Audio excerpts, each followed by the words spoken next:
नमस्कार, स्वागत है आपका ईटी नाउ सुदेश पर। मैं हूं आपके साथ सौमित्र बुद्धकर। आप देख रहे हैं मार्केट पर हमारी खास पेशकश कल की तैयारी। और आज क्या होगा खास इस शो में, ये आपको बताते हैं। हम जानेंगे कि बाजार में आई जो रिकवरी है उसके क्या मायने हैं, जानेंगे एक्सपर्ट्स का नजरिया।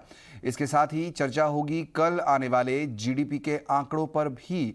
दूसरी तिमाही के आंकड़े कल आने वाले हैं, क्या उम्मीद की जानी चाहिए। इसके अलावा साथ ही साथ कल के बाजार में कौन से शेयरों पर आपको दांव लगाना चाहिए, हमारे एक्सपर्ट्स बताएंगे आपको अपनी ट्रेडिंग आइडियाज।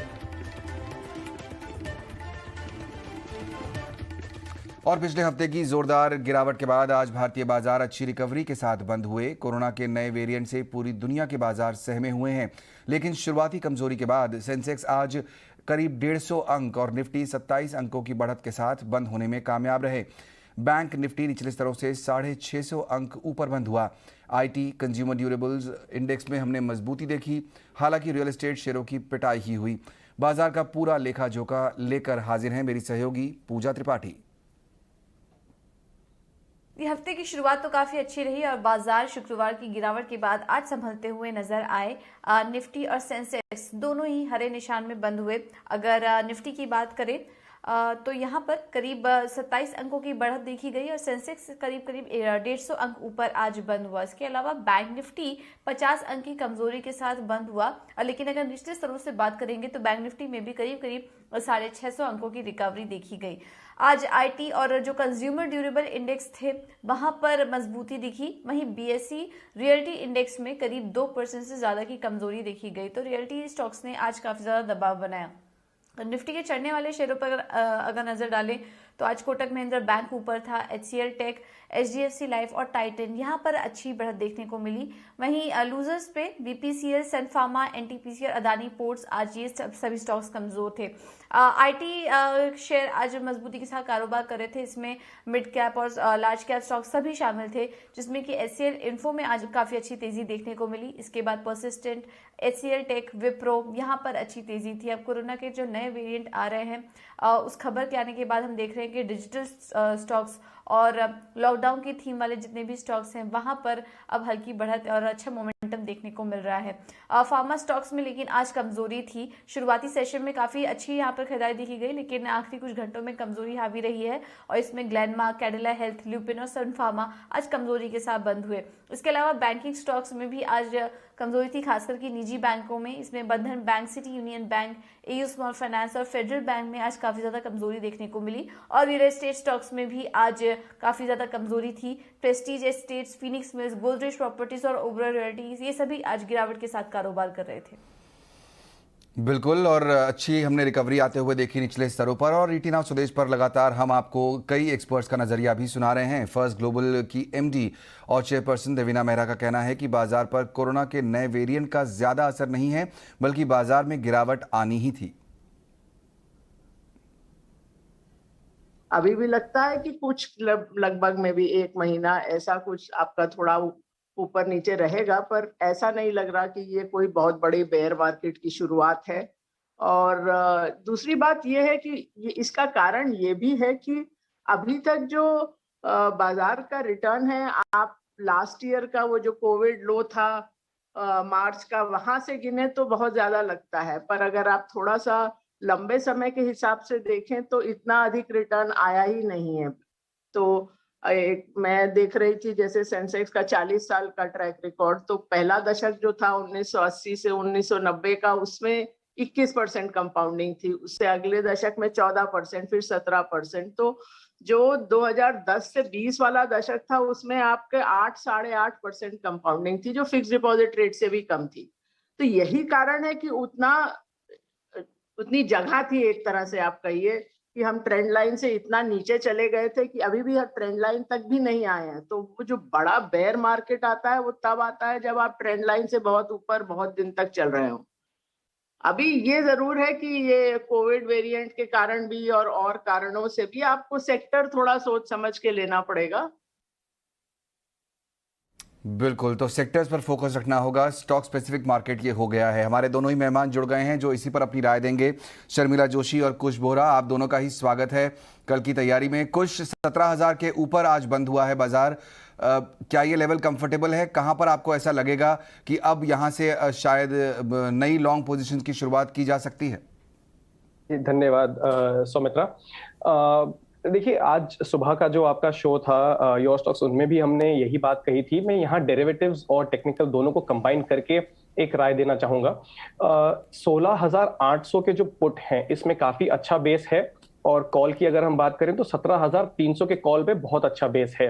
ये दर्शाता है कि मार्केट आने वाले कुछ दिनों में इस रेंज में रह सकता है। काफी कुछ डिपेंड करता है न्यूज फ्लो कैसा आ रहा है कोरोना फ्रंट पे और ग्लोबल फ्रंट पे। बट अगर हम उस चीज को जरा सा नजरअंदाज करें तो डेटा के हिसाब से 16,800 और 17,300 ये जो लेवल हैं ये बहुत ही इंपॉर्टेंट लेवल्स हैं। अगर आप फ्रेश बाइंग की जो आप बात कर रहे हैं, अगर हम उस पर जरा ध्यान दें तो अगर आप कोर पोर्टफोलियो स्टॉक्स, जिन्हें हम लंबी अवधि के स्टॉक्स कहते हैं, जो आपको बाय करके बस होल्ड करने चाहिए, वैसे अगर स्टॉक्स आप बाय करने का नजरिया रखते हैं तो ये एक अच्छा लेवल है एक limited amount of capital deploy करने के लिए, क्योंकि हम हाई से करीब करीब 2,000 पॉइंट्स दूर है निफ्टी पे। तो ये एक अच्छा बेस बनेगा जहां पे आप सोच सकते हैं अपना कैपिटल डिप्लॉय करना शुरू करना। डेफिनेटली पूरा कैपिटल तो नहीं डालेंगे बिकॉज बहुत सी अनसर्टेनिटी है अभी, बट 17,000 का एक लेवल अच्छा है। और अगर मान लीजिए आप थोड़ा और बेहतर लेवल चाहते हो तो 16,800 ट्रेडिंग पर्सपेक्टिव से। जी, एक लास्ट लाइन कहना चाहूंगा। ट्रेडिंग पर्सपेक्टिव से यहाँ पे फ्रेश पोजीशन बनाना थोड़ा सा डेंजरस हो सकता है, बिकॉज 17,000 एक क्रूशियल लेवल है। तो मार्केट अगर आइदर साइड ब्रेकआउट देता है तब ट्रेडिंग में एंटर करें, तो एक डायरेक्शनल प्ले भी कर सकते हैं। ओके, तो 16,800 और 17,300 ये वो दो लेवल हैं जहां पर नज़र रखनी होगी पोजीशन लेने के लिए। और जैसा कुछ बता रहे हैं कि आपको एक अपने जो टोटल कैपिटल है उसका कुछ हिस्सा भी आप डिप्लॉय कर सकते हैं। जाहिर तौर पर थोड़ा वेट एंड वॉच करके चलेंगे तो बेटर है। शर्मिला, आपको चर्चा में शामिल करना चाहूँगा। हमने देखा जिस तरह बाजार पिछले दिनों से चल रहा है, जो कोविड के नए वेरिएंट को लेकर चर्चा हो रही है। हालांकि भारत में अभी तक कोई केस नहीं आया है, लेकिन जाहिर तौर पर इम्पैक्ट शेयर मार्केट में तो दिखने ही लगा है। एक स्पेस जो हमने काफ़ी ज़्यादा बजिंग देखी वो थी डायग्नोस्टिक स्टॉक्स की, फिर चाहे वो लाल पैथलैब हो या मेट्रोपोलिस हो, थायरोकेयर हो, ये वो स्टॉक्स हैं जो काफ़ी अच्छे तेज़ी के साथ अब चल रहे हैं। इस स्पेस पर फिलहाल क्या नज़रिया बनता है आपका? बिल्कुल, आई थिंक कि ये जो पूरा पिछले जो दो पूरे साल रहे, 1.5 साल रहे, उनमें हमने देखा ही है कि एक जो सेक्टर बहुत जो सामने आया है कि एक अच्छा सेक्टर बन सकता है आगे चलकर, वो एक डायग्नोस्टिक स्पेस है। और उसके साथ साथ मैं हॉस्पिटल स्पेस को भी जोड़ दूंगी, क्योंकि हमने देखा था बीच में कि काफी इस तरह के अनाउंसमेंट्स हुए थे गवर्नमेंट से to make it easier for hospitals to expand. So within the hospital space I like Apollo hospitals. और अगर आप डायग्नोस्टिक स्पेस देखें तो whether it is doctor pathlab और थायरोकेयर, ये काफी सब अच्छे स्टॉक्स है, क्योंकि दो चीजें हुई है। एक तो RTPCR has almost become like a mandatory test to do अगर आप ट्रैवल करना चाहते हो, या इफ एनीबडी फील्स अनवेल तो first they want to rule out कि उनको कोविड है कि नहीं। अगर आपको कोई मेडिकल प्रोसीजर करना है तो हॉस्पिटल्स भी they insist on it. And overall I think कि आगे चलकर even if COVID were not there, I think ये जो सिलसिला है कि आपको एक लिस्ट थमा दी जाती है कि आपको ये सब टेस्ट करने पड़ेंगे before you do any medical procedure, ये अभी काफी हो चुका है, and I think that all of us have seen whether it's for health reasons or for medical reasons, we have to do this. तो जो ऐसे स्टॉक्स है like a Dr. PathLab और a Metropolis, जिनका एक अच्छा नेटवर्क है, they are definitely going to benefit, like a pan India presence. And again, as I said, hospitals, जिसमें मुझे अपोलो हॉस्पिटल्स पसंद। बिल्कुल, तो ये अब पार्ट ऑफ लाइफ हो गया है, हमें यही मान के चलना चाहिए। और अगर आप शेयर बाजार में निवेश करते हैं तो जाहिर तौर पर जो अब लाइफ चेंज हो रही है, जो अप्रोच चेंज हो रही है, उसी तरीके से आप बाजार को भी अप्रोच करें तो बेटर है। अपोलो हॉस्पिटल यहाँ पर पसंद आता है शर्मिला को। चलिए एक और खबर का रुख करते हैं। रिलायंस कैपिटल को लेकर बड़ी खबर आ रही है। आरबीआई ने रिलायंस कैपिटल के बोर्ड को ओवरटेक कर लिया है। आरबीआई ने बैंक ऑफ महाराष्ट्र के पूर्व ईडी नागेश्वर राव को एडमिनिस्ट्रेटर नियुक्त किया है। डिटेल्स इस खबर की बता रहे हैं मेरे सहयोगी अंकुर मिश्र। जी हाँ, रिजर्व बैंक ऑफ इंडिया ने रिलायंस कैपिटल के बोर्ड को सुपरसीड किया है और ये सुपरसीड इसलिए किया गया है बोर्ड को क्योंकि रिजर्व बैंक ने बोला है कि वो कई दिनों से अपने पेमेंट ऑब्लिगेशंस को पूरा नहीं कर पा रहे थे। साथ ही साथ कुछ गवर्नेंस कंसर्न्स भी थे जो कंपनी एड्रेस नहीं कर पाई। इसको हाईलाइट करते हुए रिजर्व बैंक ने अब एक एडमिनिस्ट्रेटर को नियुक्त किया है, बैंक ऑफ महाराष्ट्र के पूर्व ईडी नागेश्वर राव, जो कि अब कंपनी को रन करेंगे। इसके अलावा ये कंपनी बहुत ही जल्द आरबीआई के द्वारा एनसीएलटी में रेफर की जाएगी और वहां पर इंसॉल्वेंसी और बैंक्रप्सी कोड के तहत कार्रवाई होगी। ऐसा इसलिए किया गया है क्योंकि आपको याद होगा पिछले 1 से 1.5 साल तक वो महीने दर महीने, क्वार्टर दर क्वार्टर कोई भी पेमेंट अपना पूरा नहीं कर पा रहे थे। हर तीसरे महीने, दूसरे महीने स्टॉक एक्सचेंजेस पे फाइलिंग थी कि बॉन्ड होल्डर्स का वो पेमेंट नहीं कर पा रहे हैं। साथ ही साथ जो बाकी लेंडर्स हैं जैसे एचडीएफसी, एक्सिस बैंक, एक्रे, इनके भी जो इंस्टॉलमेंट्स थे वो कंपनी नहीं दे पा रही थी। तो अब जो लेंडर्स हैं उनकी उम्मीद ये रहेगी कि जो टोटल बकाया है कंपनी पर वो इंसॉल्वेंसी एंड बैंक्रप्सी कोड की प्रक्रिया के तहत वापस आ सके। ओके शर्मिला, कुछ क्लैरिटी अब यहाँ से बनेगी जिन लोगों ने रिलायंस कैपिटल के शेयर में निवेश किया हुआ है। इस नए डेवलपमेंट को आप कैसे रीड करेंगी? वेल वेरी ऑनेस्टली बहुत पॉजिटिव राय नहीं थी रिलायंस कैपिटल पर टू स्टार्ट विद, और मुझे लगता है कि कुछ 1-1.5 महीने पहले ऐसे बातें हो रही थी कि कुछ रिस्ट्रक्चरिंग हो सकता है, थोड़ा ट्रेडर इंटरेस्ट स्टॉक में बढ़ा था।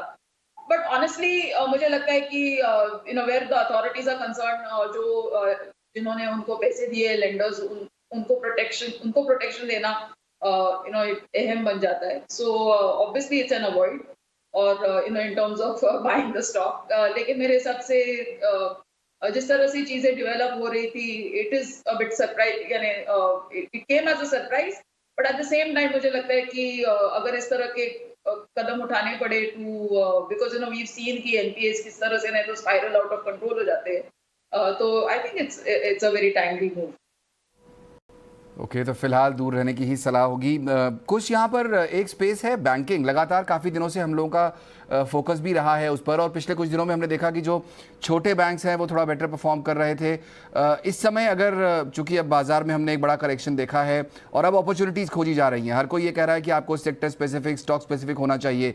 अगर बैंक्स पे फोकस करना है तो आप कहाँ बेट करेंगे? बड़े बैंक्स पे अभी भी या फिर कोई छोटे बैंक्स में अपॉर्चुनिटी है?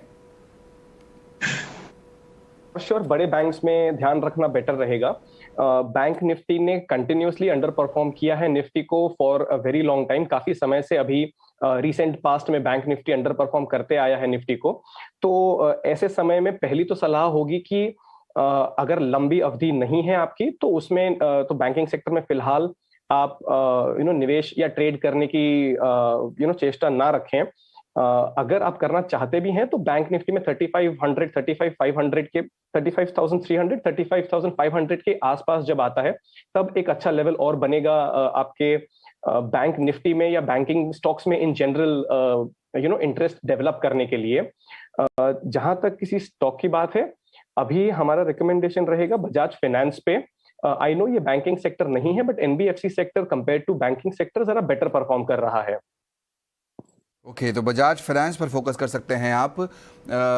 एनबीएफसी स्पेस भी काफ़ी बजिंग है पिछले कुछ समय से और बजाज फाइनेंस यहाँ पर अच्छे रिटर्न देने की उम्मीद कर सकता है। चलिए आईपीओ मार्केट की अब फोकस करते हैं। राकेश झुंझुनवाला के निवेश वाली स्टार हेल्थ का इशू कल खुलेगा और 2 दिसंबर को ये बंद होगा। कंपनी ने अपने इशू का प्राइस बैंड 870 से 900 रुपये तय किया है। कंपनी आईपीओ के जरिए 7,249 करोड़ रुपए जुटाने वाली है।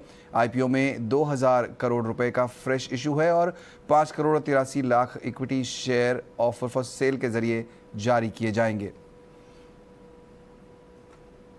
और इसके अलावा कल बाजार में गो फैशन की जो है वो भी लिस्टिंग होनी है। 1,000 करोड़ रुपए से ज़्यादा इस इशू को ज़ोरदार रिस्पांस मिला था।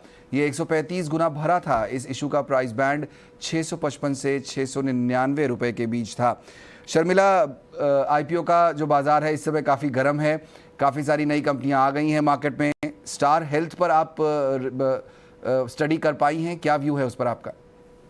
वेल आई थिंक जो लाइफ इंश्योरेंस स्पेस है वो काफी पसंद है। उसके साथ साथ I think the size of the book of star finance, जब ये लिस्ट हो जाएगी, this will be your fourth sort of private insurance company to get listed.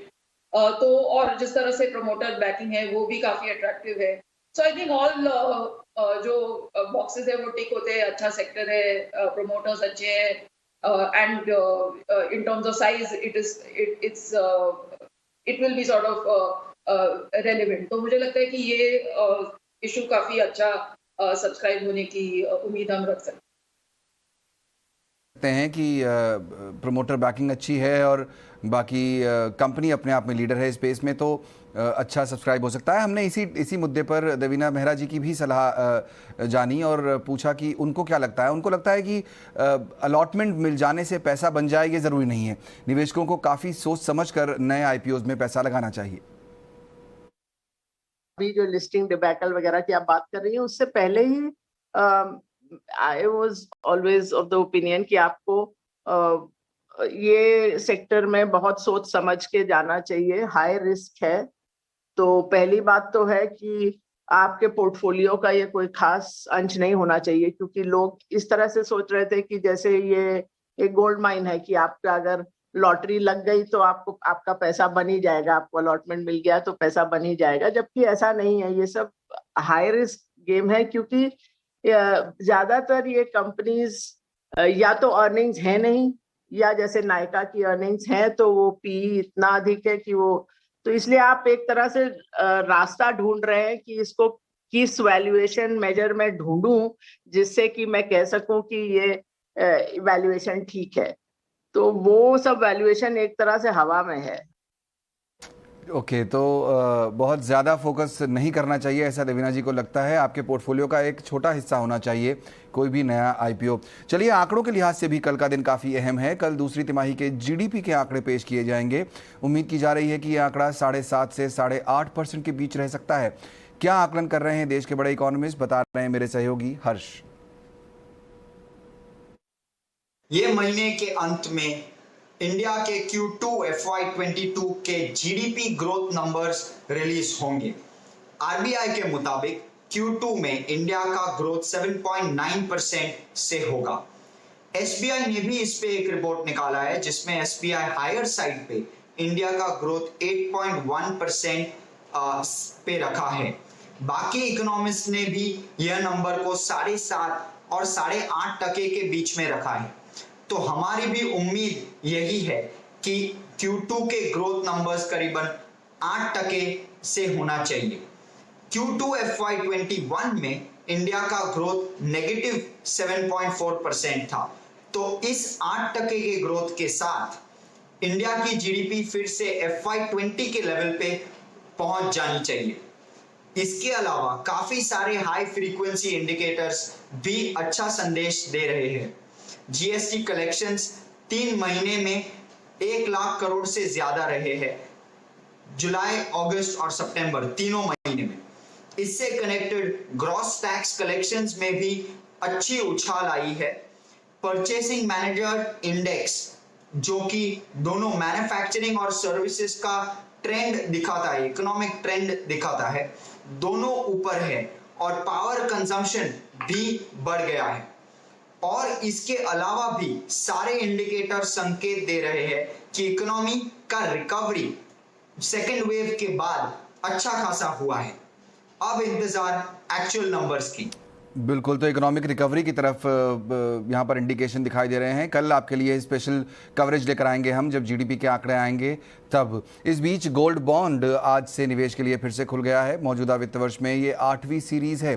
Pricing के लिहाज से इस बार की सीरीज में क्या निवेश करना चाहिए और क्या फ़ायदे हैं, ये तमाम डिटेल्स दे रहे हैं हमारे सहयोगी विश्व मोहन।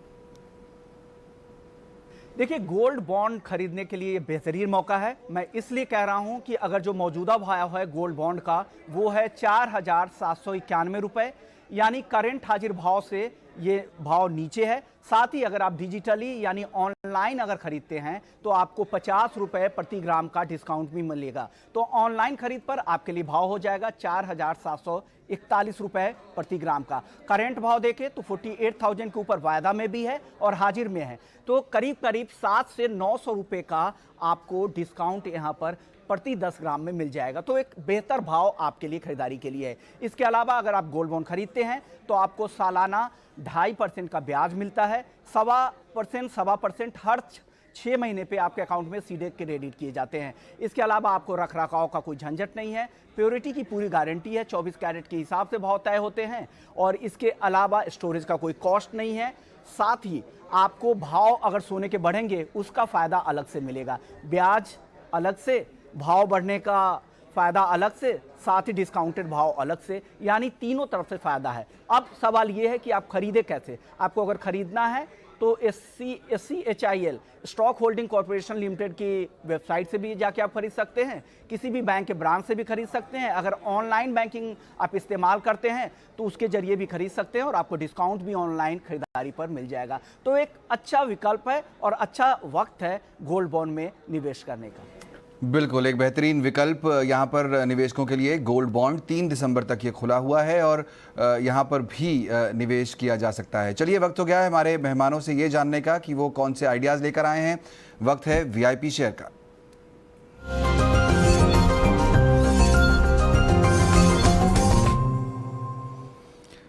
कुछ आपसे करेंगे शुरुआत। बताइए कौन से आइडियाज़ आप हमारे दर्शकों के साथ आज शेयर करना चाहते हैं। जी, 2 आइडियाज हैं जो शेयर करना चाहते हैं। जैसा पहले मैंने बताया, NBFC एक स्पेस है जिसमें आउट परफॉर्मेंस देखा गया है, जिसमें काफी इंटरेस्ट और एक्टिविटी देखी गई है। और बजाज फाइनेंस एक शेयर है जो उस पैक में लीडर है। तो बजाज फाइनेंस एक शेयर है जो हमें इन लेवल्स पे अच्छा लग रहा है। अभी की 6900 के लेवल्स पे ये चल रहा है। अगर कोई निवेशक इसमें एंट्री करना चाहे तो ये अच्छा लेवल है 7150 के टारगेट से, और 6750 का इसमें रहेगा आपका स्टॉप लॉस। दूसरा जो हमारा आइडिया है वो है IT सेक्टर में। हमने देखा आज के मार्केट में भी एक ही लीडर था पूरे सेक्टर, सारे सेक्टर्स के कंपैरिजन में, वो था IT सेक्टर। इसमें हमारी पिक होगी L&T इन्फोटेक। ये भी करीब सिमिलर लेवल्स पे चल रहा है, 6750 के आसपास, 7000 का टारगेट और 6600 का स्टॉप लॉस रहेगा। बजाज फाइनेंस और L&T इन्फोटेक ये वो 2 शेयर हैं जो कुछ को पसंद आते हैं। शर्मिला, आप भी कोई आइडिया शेयर करना चाहेंगे हमारे दर्शकों के साथ? बिल्कुल, आई थिंक द फर्स्ट स्टॉक थोड़ा मिलता जुलता है क्योंकि वो भी IT स्पेस है, वो है HCL टेक। मुझे लगता है कि IT सेक्टर के नतीजे जो हमने देखे, जो लार्ज कंपनीज थे, HCL टेक का थोड़ा इतना नरम सॉर्ट ऑफ रिजल्ट्स थे, लेकिन एक्सपेक्टेड है कि Q3 में अच्छा बाउंस बैक होगा। जिस तरह के उनके डील विंस है, जिस तरह से वो पोजीशनड है अक्रॉस वर्टिकल्स, और जिस तरह से क्लाउड स्पेस में उनका डोमिनेशन है, तो इन सब चीजों को देखकर मुझे लगता है कि ये स्टॉक को जरूर खरीदना चाहिए। और ऐसे माहौल में जहाँ पे वी वांट सेफ्टी और अर्निंग्स में सेफ्टी है, जिन कंपनीज की अर्निंग्स अच्छी है उनमें आपको निवेश करना चाहिए। ऐसे मार्केट में when there is no trend और थोड़ा बहुत करेक्ट हो रहा है, it is safer to invest in stocks where आपको अर्निंग्स ऐसे लगता है कि they will not be disturb. और अगर जैसे कोविड फिर से भी एक नई वेव आती है जैसे आई है, which we are seeing across the globe, तो उसमें डिजिटल स्पेस डिस्टर्ब नहीं होता है, इनफैक्ट उनको और बढ़त मिलती है। वैसे ही और एक स्टॉक है HDFC लाइफ। I think perhaps the focus is also on this life insurance space because of this new IPO। लेकिन मुझे लगता है कि this is again as a sector जो काफी आप इंडियन कॉन्टेक्स्ट में देखे तो अंडर पेनिट्रेटेड है। और once again I think in the with the background of the pandemic more and more people have realised कि लाइफ इंश्योरेंस लेना कितना अहम है और you need that protection for yourself and your family. तो हम देख रहे हैं कि ये भी एक डोमिनेंट प्लेयर है, they have the HDFC brand name behind them. तो ये दूसरा स्टॉक रहेगा HDFC लाइफ। बिल्कुल, जैसा कि हम चर्चा कर ही रहे थे कि अभी जो लाइफस्टाइल में थोड़ा चेंज हुआ है, जिस तरह का एनवायरनमेंट डेवलप हो रहा है, वहाँ पर इंश्योरेंस एक बड़ा फैक्टर हो जाता है हर किसी की लाइफ में। तो HDFC लाइफ आपको फोकस करना चाहिए। और इसके अलावा IT स्पेस से HCL टेक पर यहाँ पर शर्मिला की नज़र है। बहुत बहुत शुक्रिया आप दोनों का आज कार्यक्रम में शामिल होकर अपने नज़रिया देने के लिए और अपने स्टॉक्स भी बताने के लिए। कल की तैयारी में फ़िलहाल आज इतना ही। पूरी टीम को आप दीजिए इजाज़त। ब्रेक के बाद हम आपके लिए लेकर आएंगे मेड इन इंडिया।